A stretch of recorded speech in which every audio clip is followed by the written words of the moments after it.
We have said during that live link that during his vetting, the retired Major General said that he will not tolerate, we've said this before, laziness and also corruption in the Interior Ministry docket should he be appointed as a cabinet secretary. Well, many saw his extensive background in the military as a vital component of handling his new job. But the question is it enough to deal with the tasks ahead? Rita Tinina takes a look back at the major changes in the country's top security offices and the man now tasked with securing you. With a second attack in Mandera claiming the lives of 36 quarry workers, the president's statement was much anticipated. We will not flinch or relent in the war against terrorism in our country and our region. This was only the latest of such moments for the president, who has been under intense pressure to crack the whip as the insecurity crisis moves from bad to worse. The first move, getting a replacement for Joseph Nkaiserry.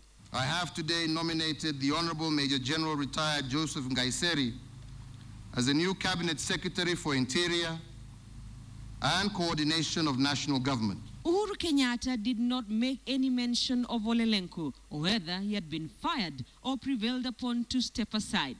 Lenku, sources say, was not even in the meeting of security chiefs at State House earlier in the day. His fate remains unknown.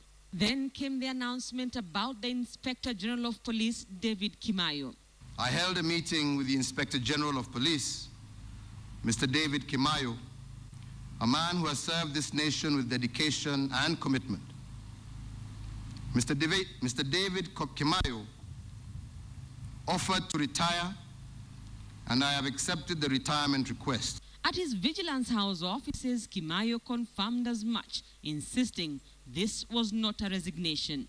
I've been able to make my decision, or my early decision, to be able to officially retire from the National Police Service with immediate effect as we continue forward for our country. This has been prompted by personal matters. The 54-year-old David Mole Kimayo, who has served as Kenya's top cop for 3 years, had one more year to go with constitutional security of tenure.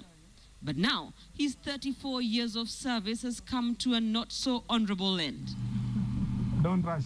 As the country waits to see who will replace Kimayo, focus now turns to the president's choice to replace Lenku, retired Major General Joseph Nkaiserry. Nkaissery is the Kajiado Central MP, was elected on an ODM ticket, but who has for months been warming up to the Jubilee coalition.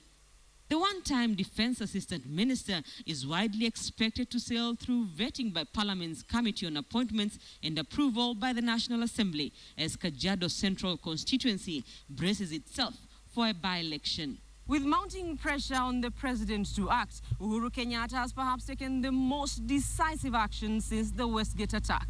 And now all eyes will be on the man in charge of the country's security.